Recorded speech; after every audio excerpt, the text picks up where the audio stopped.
Welcome to Yincast, our podcast for current and future leaders wanting to develop themselves further. Every month, the Alembic team discuss and share their thoughts on issues and topics that are common in the workplace. So, hello everyone, and welcome to this episode of Yincast, where we will be discussing the topic of accountability. Today on the podcast, we have Matt. Hey folks.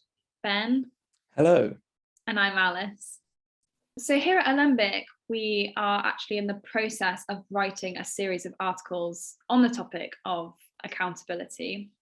We thought that February was a good time to cover this topic. Not to call anyone out, but it's possible that by February, our enthusiasm around the goals that we set at the start of the year might be fading a little bit. So we're going to talk about accountability, as I said, and some of our tips for holding yourself accountable. And we hope that by the end of this Yincast, you might be able to look at accountability in a bit of a different way from hopefully sort of a positive perspective.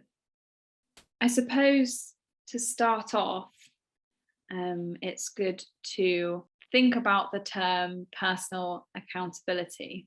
In our discussions before this, we were saying about when we hear the term personal accountability, we might have a feeling or a reaction to that.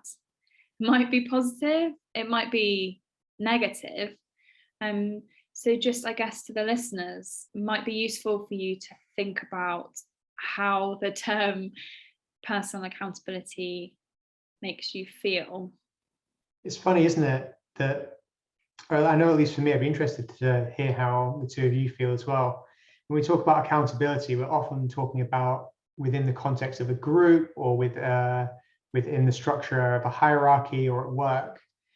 And when you turn to personal accountability, at least for me, it comes with negative connotations. I don't know whether that's because situations where you have to hold yourself accountable are usually the situations where you're doing something you don't want to do. It hasn't come naturally, and you've had a wee word with yourself and said, it's time for a bit of a personal accountability, which kind of brings these negative connotations with it, because I mean, nobody needs to hold themselves accountable to watching great TV and eating donuts, because that's pretty easy to get on with. Do you think that's why and well, first of all, do you think it comes with negative connotations for the two of you? And do you think that's maybe why it is?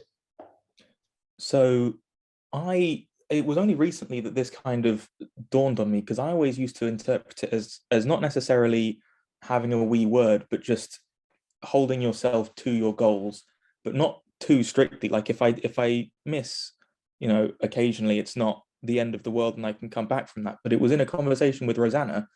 She said that she only feels the need to exercise what she would consider personal accountability when she has failed. So that was where the negative kind of connotation came from, more as punishment for her, whereas I always felt it was more of a support structure for myself to achieve my goals. So I wouldn't say I attached that much of a negative meaning to it, or at least I didn't until I had that conversation. That's a really good point, actually, in that you really only need a personal accountability as you're setting goals. If you have no goal, it's unlikely you're going to have to exercise personal accountability, because you are doing things, living in the moment, getting on with your TV and donuts, as I put before. It's really only where you've drawn up some goals where, maybe you're not making as much progress as you would like to, or maybe you're anticipating that you will need some accountability to achieve those goals. It's really only in that position where personal accountability becomes relevant and really at the forefront of your mind. I suppose you're holding yourself accountable to an extent as part of your everyday life and makeup, trying to make better decisions. But it's really only in that context that, at least for me personally, I feel like personal accountability is enough at the forefront of my mind that I actually need to make a plan for personal accountability. What about you, Alice? Yeah, I was just listening to you both talk, and it reminded me of the conversations that we've had at Alembic as a team when sort of discussing this topic. And I think it was Sarah that said it's more, the word accountability feels more like in the past. So it's like after something's happened, then you then feel like you need to hold yourself accountable rather than maybe in the moment or beforehand. I think similar to what Rosanna said, when I think of accountability, I feel like maybe you're sort of when you're in a bit of trouble and you know that you should have done something and you haven't done it. And so then it's like pulling yourself into line. But I like what you were saying, Ben, about how it's a positive thing. I want to think about it and sort of more as an opportunity to improve and grow, and being able to credit that to yourself rather than external factors. It's really interesting. It's very mixed, isn't it? I find that really interesting. I'd be really interested to hear a bigger sample size from any of our listeners as to whether they're positive, whether they're negative, whether they're neutral. I wonder what that says about you personally and how you deal with personal accountability. We were talking through it yesterday, and we were talking about a model, Psychoanalytic Theory, which I'll leave our resident psychologist to talk to you about, Ben. But it's really, really interesting model that kind of describes exactly what we're saying and where you might need to be personally accountable. Yes, so it's Sigmund Freud's Tripartite personality theory, which is part of Freudian psychoanalytic theory. So like the name tripartite suggests, there are three components to the human psyche. They are the id, the ego, and the superego, and they each play a different role in one's kind of behaviors and approach to life. So the id is the more kind of primitive and instinctive component of your personality. It's all of your urges and impulses. So if you're familiar with the Chimp Paradox, it's very much the chimp. It's the hand that reaches out for the donut because donuts are nice and I want one now. It's the pleasure principle that seeks instant gratification. The ego attempts to kind of mediate between the id and its unrealistic pursuit of instant gratification and the external world. So it works according to the reality principle. So it still seeks pleasure and avoids pain, but it's more concerned with devising realistic strategies for doing so. So you can still have your donut, but make sure, it's part of a balanced diet and you've exercised. And the superego is the part of your unconscious. It's the voice of your conscience and doing what's right. So the source of your self-criticism. So it's your moral values and various codes and prohibitions. So mostly things you can't do. So that's where all of your guilt comes from. And then your ego tries to work out between your id and superego what you can and can't do and how you can achieve happiness, but without being too guilty or indulging too much. So I think in the concept, in terms of personal accountability, I think a lot of people, like Rosanna and indeed like Matt said, it's a lot more about when you've failed in your goals or as more of a form of punishment. So that's the kind of superego guilt side of things, as opposed to the kind of pleasure principle side. So I find that a way to mediate that is to accountability is often focused on the negatives when you failed in goals or haven't done as well as you've wanted to. But it's also important to hold yourself accountable when you do succeed and to recognize and celebrate your successes so that accountability doesn't become something of a dirty word. In the same way that if you perform well in work, you will often be rewarded with a raise or a bonus or additional share options. Reward yourself personally when you achieve goals. And that way, this accountability that ceases to be a negative thing for you. It's interesting, isn't it, that reward kind of permeates between those three, in that they're all based on reward structure. If long-term listening to your superego was not rewarding in any term, you just wouldn't do it.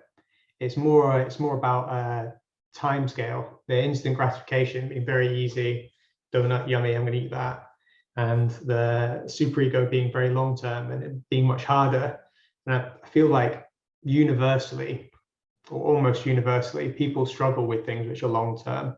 Going to the gym, sorting out a mortgage, making good life decisions over the long term. And the longer the payback is, the harder it is to stick to those decisions. If you don't see improvement for a very, very long time, it can be really difficult. I feel like you made a good point about work there as well. This is something we talked about briefly earlier in the week. It's funny. I suggest it's probably something down to the way you structure how you do things. It's probably cues and habits to an extent, because at work you quite often have to do things which are long-term payoff or things you don't want to have to do and have to hold yourself accountable. But people are much more conditioned to be able to cope with that at work and put in structures to hold themselves accountable. Whereas generally outside of work, where you might see maybe of having more options, or you might not have such an established accountability as you do at work, people tend to struggle more. Or certainly that would be my observation. What do you think about that? I think this sort of leads on quite nicely to our sort of tips for personal accountability. And I think possibly one of the reasons that we find this easier at work is because we might have more of these things in place already, as you said, Matt.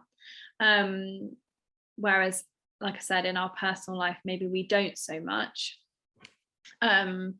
So we've got, we said that a big thing was intention as well, sort of having a plan, having an intention in order to have something, to hold yourself accountable to, which I think we've sort of touched on already.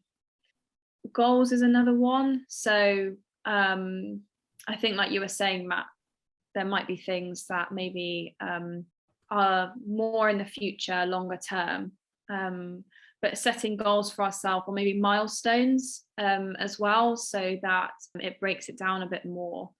So for example, going to the gym, maybe if we're starting up running, which we haven't done for a while, maybe the end goal is to run a 10k, but obviously that might be a bit far off. So maybe first we want to run 1k and then 3k, etc., and build it up, and then that feels more like achievement. And like you said, Ben, sort of celebrating what we've achieved so far and how far we've come. And I think at work we tend to have goals that we're working towards, whether it's for clients or for our own development internally. And I guess something that fits in quite nicely with the goals is a timeline as well. A few of us at Alembic have already said before that we maybe work a bit more to a deadline. We find it easier when we've got that sense of urgency to get on with things that maybe we've been putting off. So that's another thing that we think will be quite good to make sure you have in terms of personal accountability and your goals, having a timeline of what you want to have achieved and by when as well. I think that's a really key point, and it actually touches on what we do with team accountability as well, which we'll come to another time, is defining what you want to do, who's going to do it, which in this case would be you, and when you're going to do it by. Because without all of those three components, you can avoid accountability. So if you don't define when you're going to do it by, it's fine, I didn't do it, I'm going to do it. If it doesn't say it's you, then fine, I've got it on, it's on the plan, doesn't say it needs to be me. If you haven't defined what it is at all, then, well, you haven't really started. You haven't broken your goals down. I know we've talked about goals before. So coming back to your earlier point about how sometimes if you're working, you'll have clients and such who will give you stricter deadlines, Alice. I find that when there's other people involved, you're a lot more accountable. So if you've got clients on your back saying, hey, you said you'd have this thing for me by Thursday, it's Thursday, where is it? Or like other members of your team who are reliant on you to deliver something, it's a much stronger motivating force. So I like to try and bring that into my personal goals as well. So to not to continue flogging a dead horse, but gym and fitness again, I find it's a lot easier to go with other people, or to, if that's possible, if there are other people who share your goals, but also just telling other people what your intentions are is a much greater motivation, because then if they say to you, hey, how have you been progressing on that thing you were working on? And you have to say, oh, well, actually, I've been doing really terribly at it. There's a sense of a greater sense of shame in that. So I find that's a much better motivator, especially if I have to go in a bit ashamedly once. I would seek to avoid that again and maybe work a little harder. You're so right. You made a really good point on that, Alice. And in fact, we've talked about this before. It speaks to these longer term payback things as well for me. And I'm sure there's a million people out there with exactly the same attitude, where you probably, when you think about client work for us, which is, of the utmost importance, you don't really need to hold yourself so accountable, because you're probably going to do that. It features way up there on your list. But perhaps when it comes to doing things which are a bit more long term, like some of the marketing or networking things, when you're crazy busy, can barely find a second to breathe, at least for me, if I don't throw that in my diary, or even better, I'll tell somebody about it, like Ben says, which is super powerful. And I'll say, book in a meeting, we'll discuss how that goes. So it's something that might not need a meeting. So say Alice is asking me to put an article up on Alembic webpage. I will say, yes, I'll do that on the 12th of March, put in a meeting with me and I'll discuss how I've got on with it. That way you're setting yourself personal accountability to do it. And all you have to make sure then is that it's not easily acceptable for you to pull out of the meeting. But different people do this in different ways. But I think it's something worth doing. Certainly we've talked about it at Alembic. Yeah, I think there's two parts to that as well, isn't there? Because if you haven't done the thing that you said you'd do for the meeting, if you haven't done it, you either have to turn up and face the person and say that I haven't done anything on what I said I'd do, or you have to ask if you can move the meeting. So it's not as simple as just not turning up. You want to sort of respect that other person's time. So either way, if you've not done anything, it's a bit more tricky, isn't it? I think, like Ben was saying, sort of shame or guilt. You don't want to waste the other person's time. I think that's what it is. It's not socially acceptable to book time in for someone that's going to come and listen to what you have to say and then turn up unprepared. You might get away with moving it once, but once you start moving it more than once, again, it feels a bit unacceptable, isn't it? So to summarize what we've spoken about in this Yincast on accountability, we've talked firstly about personal accountability and our initial responses to that, and we had a bit of a mixed bag of responses, which is quite interesting, whether that was positive or negative or a bit of both. So just a reminder, if you haven't already, just thinking about what, as a listener, how you feel about personal accountability and maybe why that is. Ben gave us a really good intro into the psychoanalytic theory, which is made up of the id, ego, and superego. So having those sort of competing needs, really, and how that, how we feel that and experience that when trying to hold ourselves accountable, but not too accountable, getting that balance right. We also gave some of our top tips for accountability. setting yourself a goal, having that intention, having a timeline and milestones for that, and celebrating your wins, having a deadline of when you want to have achieved that goal by, but also bringing other people in if you can. So either, as Ben was saying, tell someone that you're going to do it, or as Matt said, booking in time with someone to feedback on how you've been getting on. I guess we would just advise that you try out some of those things and see what works for you. And we would be interested to hear about your goals as listeners, and if you try any of these things out, how they've gone. So thank you for listening. We hope you'll join us again soon. As I always say, we really welcome your feedback and anything that you want to cover next. Something that you might be interested in is that we've decided to make our online leadership course, 7 Steps to a More Resilient You, free until the end of this month.